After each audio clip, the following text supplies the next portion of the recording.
ವೀಕ್ಷಕರೇ, ನಿಮಗೆಲ್ಲರಿಗೂ ನನ್ನ ಯೂಟ್ಯೂಬ್ ಚಾನಲ್ಗೆ ಸ್ವಾಗತ.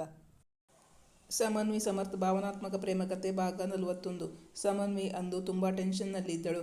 ಅವಳು ತೆಗೆದುಕೊಂಡ ಆಹಾರವೆಲ್ಲ ವಾಂತಿಯಾಗುತ್ತಿತ್ತಲ್ಲ. ಸ್ಕ್ಯಾನಿಂಗ್ ಮಾಡಿ ಮಗು ಬೆಳವಣಿಗೆ ಸರಿಯಿಲ್ಲ ಎಂದೇನಾದರೂ ಹೇಳಿದರೆ ಅವಳಿಗೆ ಮುಂದೆ ಊಹಿಸಲಾಗಲಿಲ್ಲ. ಆದರೆ ಗೈನಕಾಲಜಿಸ್ಟ್ ಅವರಿಗೆ ಅವಳು ತುಂಬ ಆತಂಕದಲ್ಲಿದ್ದಾಳೆ ಎಂದು ಗೊತ್ತಾಗಿತ್ತು.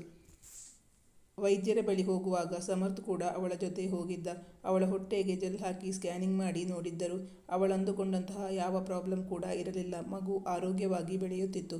ಸಮರ್ಥ್ಗೆ ಸಮನ್ವಿಗೇನೂ ಆಗಬಾರದು. ಹಾಗೇನಾದರೂ ಮುಂದೆ ಅಪಾಯವಿದ್ದಲ್ಲಿ ಈಗಲೇ ವೈದ್ಯರ ಬಳಿ ಈ ವಿಷಯವನ್ನು ಮಾತಾಡಬೇಕಾಗಿತ್ತು. ಅವನಿಗೆ ಮೊದಲು ಪತ್ನಿ ಮತ್ತೆ ಮಗು ಎಂಬ ನಿರ್ಧಾರಕ್ಕೆ ಬಂದಿದ್ದ. ತುಂಬ ಆತಂಕವಿತ್ತು.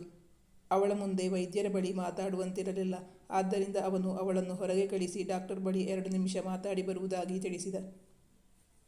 ಮತ್ತೇನಾದರೂ ಪ್ರಾಬ್ಲಮ್ ಕಂಡುಬಂದಲ್ಲಿ ನಾವು ಮೊದಲು ತಾಯಿ ಜೀವವನ್ನು ಉಳಿಸಿಕೊಳ್ಳಲು ನೋಡುತ್ತೇವೆ ಎಂದು ಹೇಳಿದರು ವೈದ್ಯರು. ಪ್ರತಿಯೊಬ್ಬ ವೈದ್ಯರು ಮೊದಲು ತಾಯಿ ಜೀವಕ್ಕೆ ಇಂಪಾರ್ಟೆನ್ಸ್ ಕೊಡುವುದು ಎಂದು ಹೇಳಿದಾಗ ಅವನಿಗೆ ಎಷ್ಟೋ ಸಮಾಧಾನವಾಗಿತ್ತು. ಆದರೆ ಈ ಸಂಚಿಕೆಯನ್ನು ಇವತ್ತೇ ಹಾಕಬೇಕು ಅಂತಿದ್ದೀನಿ. ನೋಡೋಣ. Thank you for watching.